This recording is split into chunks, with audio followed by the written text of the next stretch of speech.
नमस्कार साथियों, आपका स्वागत है एक और नई वीडियो में। आज हम भारत के गोल्डन बॉय के बारे में बात करने वाले हैं।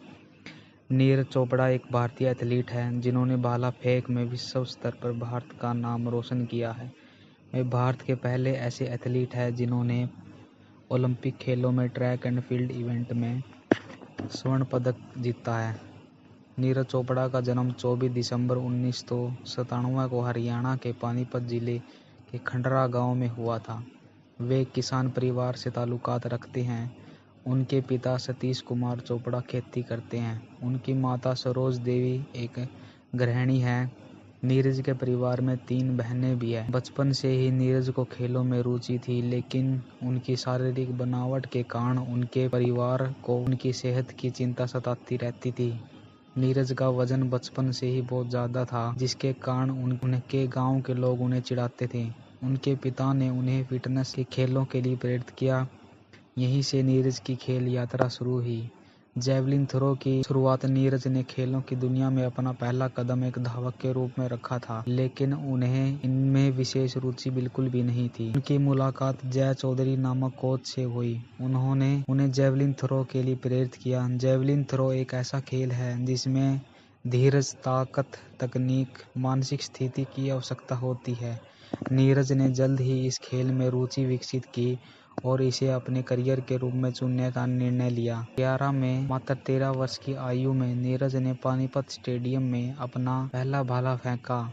वहीं से उनकी करियर की शुरुआत हुई। उन्होंने नियमित रूप से अभ्यास किया और धीरे धीरे राज्य स्तरीय और राष्ट्रीय स्तर पर प्रतियोगिता में भाग लिया। करियर की शुरुआत नीरज चोपड़ा ने 2012 में अपना पहला राष्ट्रीय रिकॉर्ड तोड़ा। उस समय वे केवल 14 वर्ष के थे। उन्होंने अंडर 16 वर्ग में 68.46 मीटर की दूरी पर भाला फेंककर अपना नया राष्ट्रीय रिकॉर्ड बनाया। इसके बाद उन्होंने विभिन्न प्रतियोगिताओं में भाग लिया, सफलता हासिल की। उनके करियर में महत्वपूर्ण मोड़ तब आया जब उन्होंने 2016 में पोलैंड में आयोजित विश्व जूनियर चैंपियनशिप में 86.48 मीटर की थ्रो के साथ स्वर्ण पदक जीता। इस प्रदर्शन के बाद नीरज को पूरी दुनिया में पहचान मिली और वे भारत के उभरते हुए एथलीटों में शामिल हो गए। अंतर्राष्ट्रीय स्तर पर सफलता 2018 में नीरज ने एशियन खेलों और कॉमनवेल्थ गेम दोनों में स्वर्ण पदक जीता। इन प्रतियोगिताओं में उनके शानदार प्रदर्शन ने उन्हें एशिया के सर्वश्रेष्ठ जैवलिन थ्रोअर के रूप में स्थापित किया।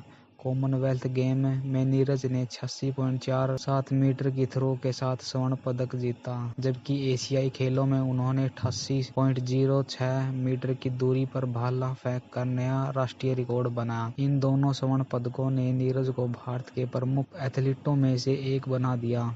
करियर का सबसे बड़ा क्षण तब आया जब 2021 में टोक्यो ओलंपिक हुआ। यह ओलंपिक उनके जीवन का सबसे महत्वपूर्ण क्षण साबित हुआ। नीरज ने 87.58 मीटर की थ्रो के साथ स्वर्ण पदक जीता और इस तरह वे ओलंपिक में ट्रैक एंड फील्ड इवेंट में स्वर्ण पदक जीतने वाले पहले भारतीय बने। ओलंपिक स्वर्ण पदक जीतने के बाद नीरज को पूरे देश बधाइयां मिली और वे एक राष्ट्रीय हीरो के रूप में उनका नाम आगे आया। उन्होंने अपने जीवन में कई चुनौतियों का सामना किया, लेकिन कभी हार नहीं मानी। 2019 में नीरज चोपड़ा को एक गंभीर चोट लगी, जिसके कारण वे कुछ समय के लिए खेलों से दूर हो गए, लेकिन उन्होंने कड़ी मेहनत और सकारात्मक दृष्टिकोण के साथ वापसी की।